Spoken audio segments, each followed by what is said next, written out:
আসসালামু আলাইকুম সম্মানিত viewers, welcome to I solution. This is Syed Nazrul Islam. কি কি কাজ জানা থাকলে আপনি ইউরোপে আসার পরে সফল হতে পারবেন সে সম্পর্কে আমি আপনাদের সম্মুখে কিছু কথা তুলে ধরব। আপনারা অনেকেই ইউরোপে আসার জন্য চেষ্টা করতেছেন, ইনশাল্লাহ অনেকে সফলভাবে ইউরোপে চলে আসতেছেন। এটা আমাদের জন্য একটি সুসংবাদ। আসার পরে কোম্পানিতে যেই ওয়ার্ক পারমিট, সেই ওয়ার্ক পারমিটে আমরা কাজ করি বা একটু ডিফারেন্ট কাজ করি ওই কোম্পানিতে। কিন্তু আপনি যদি বাংলাদেশ থেকে কিছু কাজ শিখে আসতে পারেন, তাহলে ইউরোপের যে কোনো দেশে আসার পরে আপনি সফলতার স্বর্ণ শিখরে উঠে যেতে পারবেন। চলুন সেই কাজগুলো কি আমরা জেনে আসি। Number one, hospital job. অর্থাৎ হসপিটালে বিভিন্ন ক্যাটাগরিতে চাকরি আছে আপনার। বেশ করে হেলথ কেয়ার অ্যাসিস্ট্যান্ট, তারপরে নার্স। আপনি যদি নার্সিংয়ের উপরে বাংলাদেশ থেকে লেখাপড়া করে আসতে পারেন, তাহলে আপনি ইউরোপের যে কোনো দেশে আসেন না কেন, ওই সব দেশে আসার পরে আপনি যদি একটু কষ্ট করেন, অর্থাৎ ওই সব দেশে আসার পরে যদি আপনি নার্সিংয়ের উপরে একটি কোর্স করেন, তাহলে আপনি এই জবটা পেতে পারেন যে কোনো হসপিটালে। অর্থাৎ নার্সিং হোমেও আপনি এই জবটা পেতে পারেন। তো এটা একটি ভালো জব। বিশেষ করে ইউরোপে এই জবটার খুবই ডিমান্ড, এবং কি প্রচুর লোক রিক্রুট করতেছে ইউরোপের বিভিন্ন দেশে। যেহেতু আমরা বাংলাদেশে লেখাপড়া করে আসতেছি, এই লেখাপড়ার পাশাপাশি যদি আমরা অন্য সাইডেও কিছু কোর্স করি, তাহলে আমাদের জন্য উপকার হবে যখন আমরা ইউরোপে আসব। Number two, technician. অর্থাৎ ল্যাপটপ এবং ফোন রিপেয়ার করা। এইসব দেশে এই কাজটার খুবই ডিমান্ড। আপনি যদি ল্যাপটপ এবং ফোন রিপেয়ার করার কাজ জানেন, আপনি এখানে এসে যে কোনো জায়গায় একটি কাজ খুঁজে নিতে পারবেন। কারণটা কি, এই কাজটার খুবই ডিমান্ড, এবং কি আপনি ভালো টাকা ইনকাম করতে পারবেন। এটা একটা টেকনিক্যাল কাজ, এটা চাইলেই সবাই পারে না। অন্যান্য কাজকর্ম সবাই করতে পারে, কিন্তু কিছু কিছু কাজ আছে, এইসব কাজ সবাই করতে পারে না। এবং কি আপনার যদি কাগজপত্র হয়ে যায়, তারপরে আপনি নিজে একটি ব্যবসা প্রতিষ্ঠান দিতে পারবেন এই কাজের উপরে। তাই আপনারা যারা ইউরোপে আসতে চান, লেখাপড়ার পাশাপাশি আপনারা এই কাজটা শিখে আসতে পারেন। এই কাজটা শিখতে বাংলাদেশে বেশি পরিশ্রম করতে হয় না, তাই আপনারা শিখে আসতে পারেন। নাম্বার থ্রি, কার মেকানিক। অর্থাৎ আপনি কার রিপেয়ার করবেন। এইসব দেশে কার মেকানিকের প্রচুর ডিমান্ড, প্রচুর ডিমান্ড। কারণটা কি, এইসব দেশে প্রত্যেকেরই কার আছে, এবং কি কারের কোনো না কোনো প্রবলেম থাকে বা প্রবলেম হয়। তাই এই কাজটার প্রচুর ডিমান্ড, এবং কি প্রচুর টাকা ইনকাম করা যায় এই কার মেকানিকের মাধ্যমে। অর্থাৎ আপনি যদি কার মেকানিক হতে পারেন, তাহলে এখানে আপনার অ্যাভেলেবেল জব আছে, এবং কি ভালো টাকা বেতন পাবেন। যদিও বাংলাদেশে এই কাজটা সবাই করে না, কিন্তু এইসব দেশে যারা এই কাজগুলো করে, তাদের কিন্তু কোর্স করে করতে হয়। অর্থাৎ তাদের জানতে হবে এই কাজ সম্পর্কে এ টু জেড পর্যন্ত, তারপরে তারা এই কাজগুলি করে। কিন্তু বাংলাদেশে দেখা যাচ্ছে অনেকেই কাজ জানে এই কার মেকানিকের। তো যারা এই কার মেকানিকের কাজ জানেন, তারা যদি ইউরোপে আসতে পারেন, যে কোনো কাজে আসেন না কেন, পরে আপনি ওইখানে এসে যে কোনো একটি কার মেকানিকের কাজ খুঁজে নিতে পারবেন, এবং কি আপনি ভালো টাকা ইনকাম করতে পারবেন।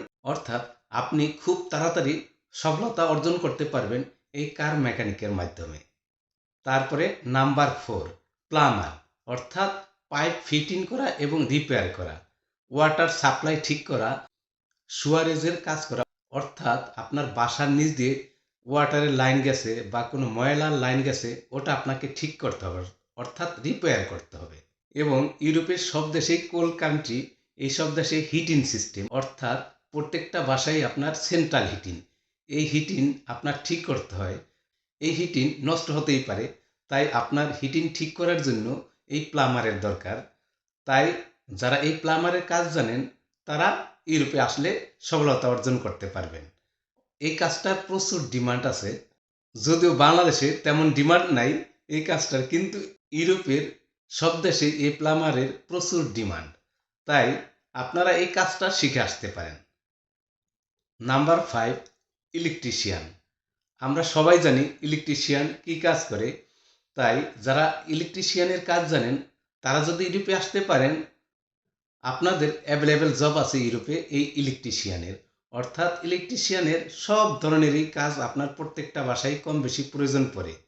তাই আপনারা যারা ইউরোপে আসতে চান, আপনারা যে কোনো একটি টেকনিক্যাল কাজ শিখে আসবেন, তাহলে আপনারা ইজি কাজ করতে পারবেন এবং খুব তাড়াতাড়ি সফলতা অর্জন করতে পারবেন। Number 6, welder. এটা খুবই ডিমান্ডেবল জব। ইউরোপের যে কোনো দেশে এই ওয়েল্ডারের জব যদি আপনি এখানে করতে চান, তাহলে আপনাকে অবশ্যই এডুকেটেড পারসন হতে হবে। অর্থাৎ এইসব দেশে লেখাপড়া করে তারপর ওয়েল্ডার হয়। কিন্তু বাংলাদেশে তো অ্যাভেলেবেল ওয়েল্ডার আছে। দেখা যাচ্ছে বিল্ডিংয়ের কাজ করতেছে, জানালার কাজ করতেছে, বা তারা জানালা তৈরি করতেছে, বিভিন্ন ধরনের কাজকর্ম তারা করতেছে। কিন্তু এইসব দেশে যে কেউই এই ওয়েল্ডারের কাজ করতে পারে না।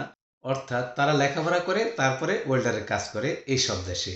তো আপনারা যারা ইউরোপে আসতে চান, তারা এই কাজটিও শিখে আসতে পারেন ওয়েল্ডারের। এই ওয়েল্ডারের কাজটা খুবই ডিমান্ডেবল জব এইসব দেশে, এবং কি ভালো টাকা ওরা বেতন দেয়।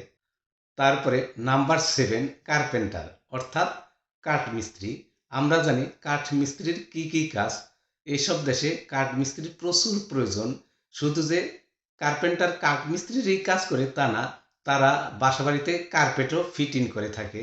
তাই এই কাজটার প্রচুর ডিমান্ড ইউরোপের যে কোনো দেশে। আপনারা যদি এই কার্পেন্টারেরও কাজ করতে যান, তাহলে এইসব দেশে আপনি অ্যাভেলেবেল জব করতে পারবেন যে কোনো জায়গায়, এবং কি এই কাজের মাধ্যমে আপনি ভালো উপার্জন করতে পারবেন। অর্থাৎ ইউরোপের যে কোনো দেশে আসেন না কেন, আপনি যদি এইসব কাজকর্ম শিখে আসতে পারেন, তাহলে আপনার সফলতা অর্জন করা খুবই সহজ। অর্থাৎ আপনি ওয়ার্ক পারমিটের মাধ্যমে যে কাজের মাধ্যমে আসবেন, সেই কাজ আপনি করতে পারবেন। তারপরে যদি পাশাপাশি আপনার এই ধরনের একটি টেকনিক্যাল কাজ জানা থাকে, আপনি ওই কাজের পাশাপাশি আরেকটি কাজ খুঁজে নিয়ে আপনি ভালো টাকা ইনকাম করতে পারবেন। অর্থাৎ এই টেকনিক্যাল কাজ জানা থাকলে। Number 8, painter. এইসব দেশে পেইন্টারের প্রচুর ডিমান্ড। আপনার বাসাবাড়িতে এইসব দেশে প্রচুর রং করে থাকে, আমরা জানি পেইন্টারের কী কাজ। তাই যারা পেইন্টার জানেন, তাদের জন্য এই কাজটা অ্যাভেলেবেল এই ইউরোপের যে কোনো দেশে।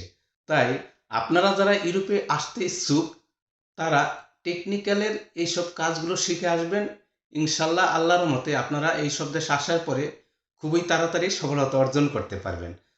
না হয় আপনি যেই কাজের মাধ্যমে আসবেন, সেই কাজ সাধারণত কঠিন থাকে, এবং যেই বেতন ওকে, তারপর আপনার যদি এই টেকনিক্যাল কাজ জানা থাকে, আপনি খুব তাড়াতাড়ি মুভ করতে পারবেন। অর্থাৎ আপনি এই কাজ খুঁজে নিয়ে যে কোনো জায়গায় আপনি ভালো বেতনে চাকরি করতে পারবেন। অর্থাৎ টেকনিক্যাল কাজের ডিমান্ড সব জায়গায় আছে।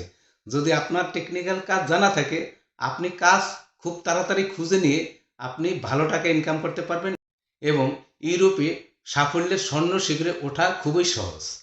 আমি যেই 8টি টেকনিক্যাল কাজের কথা বলেছি, এর পাশাপাশি আরও অনেক ধরনের টেকনিক্যাল কাজ আছে। আপনারা ওই ধরনের টেকনিক্যাল কাজ শিখে তারপরে ইউরোপে আসবেন। অর্থাৎ আপনার ওয়ার্ক পারমিটে হয়তো বা এক ধরনের কাজ থাকতে পারে।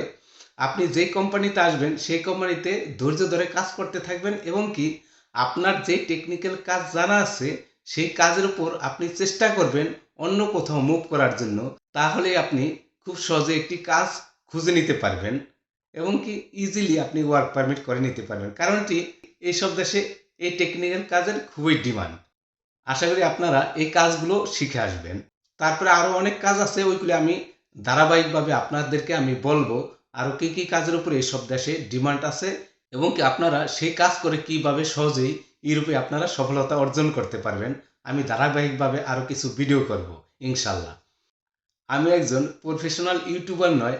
আমার যদি কোনো ভুল ভ্রান্তি হয়ে থাকে, আপনারা আমাকে ক্ষমা সুন্দর দৃষ্টিতে দেখবেন। আল্লাহর রহমতে আপনাদের দোয়ায় আমি এখানে একটি ভালো জব করে আসতেছি। বাকিটা আল্লাহ ভরসা। সম্মানিত ভিউয়ার্স, আসুন আমরা নামাজ পড়ি, রোজা রাখি, সৎ কাজ করি, সৎ উপার্জন করি। আমরা কারো উপকার করতে না পারি, সাহায্য করতে না পারি, আমার দ্বারা আপনার দ্বারা কেউ যেন ক্ষতিগ্রস্ত না হয়, সেই চেষ্টা আমরা করব। এবং আজ হোক কাল হোক আমাদের মৃত্যুবরণ করতে হবে, আমাদের মৃত্যুবরণ করতে হবে। তাই এই আল্লাহর জমিনে আল্লাহর দিন প্রতিষ্ঠা করার জন্য আমরা চেষ্টা করি। আল্লাহ আমাদের সেই তৌফিক দান করুন। আসসালামু আলাইকুম ওয়া রাহমাতুল্লাহি ওয়া বারাকাতুহু।